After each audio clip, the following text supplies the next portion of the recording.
আজ আমার পছন্দের একটা খাবার রান্না করতেছি।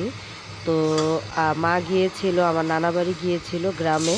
তো ওইখানে যাওয়ার পর আমার খালাতো বোন, আমার মামাতো বোনেরা ওরা বেশ অনেকগুলো লতি তুলে দিচ্ছে।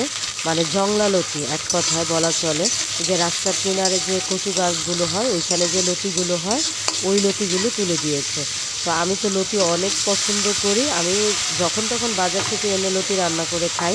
বাট এটা গ্রাম থেকে আনা লতি। তো যতগুলি লতি এনেছিল সম্পূর্ণ লতি আমার মা কেটে পরিষ্কার করে আমাকে দিচ্ছে। আমি যেদিন আনছিল সেদিনও কিছুটা রান্না করে খাইছিলাম, আর অর্ধেকটা আমি ঢিপে রেখে দিয়েছিলাম, হালকা একটু ভাপিয়ে ঢিপে রেখে দিয়েছিলাম, সেটা আজকে বের করে রান্না করতেছি।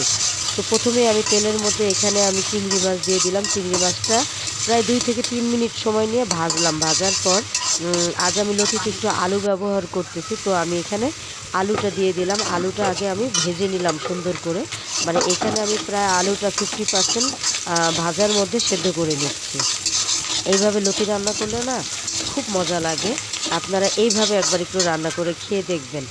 তো আমি এখানে আলুটা যখন ভাজা হয়ে গেছে তখন আমি কাঁচামরিচ, রসুন, পেঁয়াজ আর অল্প সামান্য পরিমাণ একটু জিরা পাটায় বেটে নিয়েছিলাম, সেই বাটা মশলাটা আমি আলুর মধ্যে দিয়ে দিলাম। দিয়ে এখন এটা আমি একটু ভেজে নিচ্ছি যাতে এটার যে কাঁচা একটা ফ্লেভার আছে এটা চলে যায় এবং ভাজা সুগন্ধটা যেন ছাড়ে। স্বাদ মতো লবণ দিয়ে দিলাম। আর দেখতেই পারলেন খুবই সামান্য পরিমাণ একটু হলুদ দিয়েছি, কারণ আমি এখানে কোনো গুঁড়ামরিচ ব্যবহার করব না। কাঁচামরিচের ঝালে আমি এটা রান্না করতেছি। আর কাঁচামরিচটা যে বেটে দিয়েছি, তো কাঁচামরিচটা কিন্তু বোঝাই যাচ্ছে, তরকারির কালারটা কিন্তু সবুজ হয়ে যাচ্ছে কাঁচামরিচ বাটার কারণে। আর হলুদও সামান্য দিচ্ছি কেন, যাতে কালারটা যেন গাঢ় না হয়। আর আমি এটা রান্না করতে করতে এই ফাঁকে আকাশের দিকে চোখ পড়লো। কিচেনের জানালা দিয়ে আকাশের এই ভিউটা আপনাদের সাথে একটু শেয়ার করলাম। মানে কতটা শান্ত আকাশটা, মানে সুবহানাল্লাহ, খুব সুন্দর আল্লাহর সৃষ্টি। আমি রান্না করি আর কিচেনের জানালা দিয়ে এভাবে আকাশ দেখি। আকাশ দেখতে আমার ভীষণ ভালো লাগে। মানে মন খারাপ হলেও আকাশ দেখি, মন ভালো হলেও আকাশ দেখি। আকাশ দেখতে আমার ভীষণ ভালো লাগে। মানে আকাশের বিশালতা আমাকে খুব টানে, এই আর কি।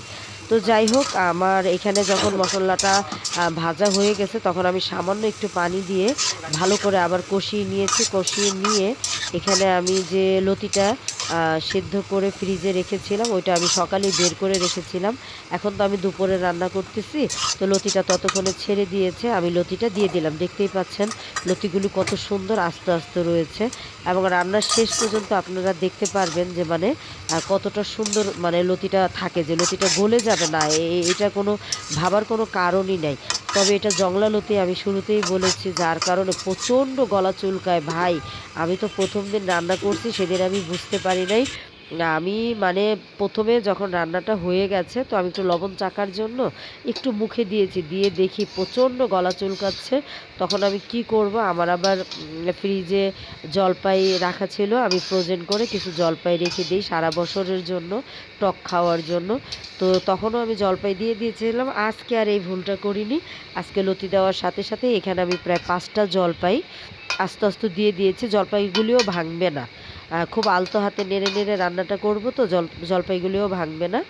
তো আমি কোনো পানি ব্যবহার করব না এখানে। পানি ব্যবহার করব না। আমি খুব লো আছে এটা আমি সুন্দর করে নেড়ে নেড়ে নেড়ে নেড়ে রান্নাটা করব। এইভাবে লতি রান্না করলে লতির টেস্টটা খুব বেশি ভালো আসে। অনেক সময় আমি নিজেই লতি দিয়ে কিন্তু মাছের ঝোল করি। মানে অনেক লতি আছে বাজার থেকে আনলে ওইটা মানে গলা চুলকায় না। তো ওই লতিগুলি আমি কিন্তু একটু মাখা মাখা ঝোল করে রান্না করি, কিন্তু এটা আমি ভাজা ভাজা করে রান্না করব। আর ছেলেকে বলেছিলাম ধনিয়া পাতা নিয়ে আসতে। ছেলের কলেজ থেকে আসতে আসতে অনেক দেরি হবে, আর আমার রান্নাটাও প্রায় শেষের দিকে। আমি আর অপেক্ষা করতে পারলাম না। তো আমাদের ব্যালকনিতে আমার ছেলে কিছু